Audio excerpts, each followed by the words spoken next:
Namun kita bisa mendapatkan rahmat dari keberadaan beliau melalui wahyu yang Allah Subhanahu wa sampaikan kepada beliau. Karena itulah Al-Quran dan Sunnah merupakan rahmatan lil alamin. Dan bagian dari bentuk rahmatan lil alamin dari Al-Quran dan Sunnah adalah dia bisa diimplementasikan, bisa diterapkan, relevan untuk semua kehidupan manusia, tidak mengenal batas tempat dan tidak mengenal batas waktu. Sehingga walhamdulillah, meskipun Al-Quran diturunkan 14 abad di masa silam, meskipun Al-Quran dan Sunnah Allah Subhanahu wa ta'ala wahyukan kepada Nabi-Nya Sallallahu Alaihi Wasallam 1400 tahun lebih di masa silam, namun masih berlaku sampai sekarang. Ada pertanyaan seperti ini ya, kalau kita ditanya oleh seseorang ya tentang masalah keseimbangan antara dalil dan kasus. Dalil itu terbatas tapi kasus tidak terbatas. Bapak Ibu setuju nggak kayak gini? Dalil terbatas setuju tidak? Setuju ya. Karena ada sebagian orang yang tidak terima ketika disebut dalil terbatas. Oh, dalil itu tidak terbatas. Anda menyebut dalil tidak terbatas itu berbahaya. Karena begitu Nabi Shallallahu Alaihi Wasallam wafat, dalil itu sudah tidak lagi Allah turunkan, nggak ada dalil yang baru.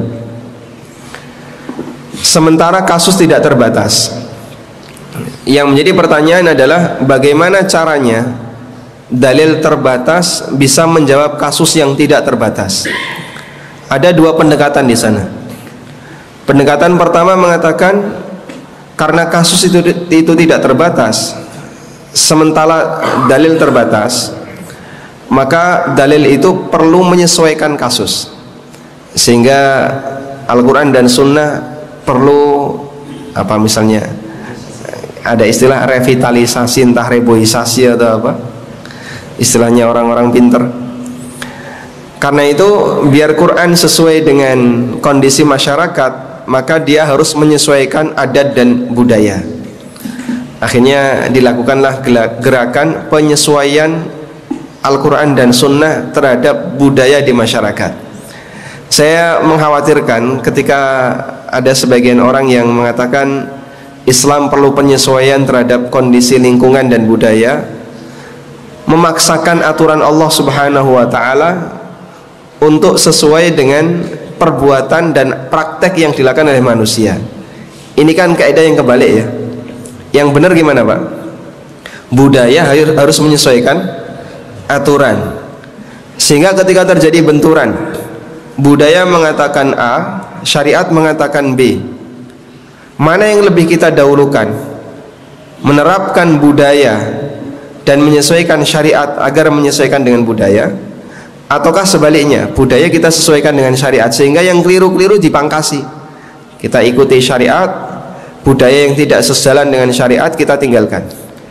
Sebagai seorang muslim tentu kita akan memilih jawaban yang kedua. Tapi kadang ada sebagian orang yang mengkampanyekan kita sesuaikan Islam itu sebagaimana budaya yang berlaku di masyarakat. Kami tidak tahu apakah gerakan Islam Nusantara itu arahnya seperti ini. Kalau betul arahnya seperti ini, berarti berangkat dari pemahaman bahwa Al-Quran dan Sunnah itu sesuatu yang sudah terlalu tua, usianya lebih dari 14 abad, sehingga sudah tidak lagi relevan dengan perkembangan yang ada di zaman saat ini.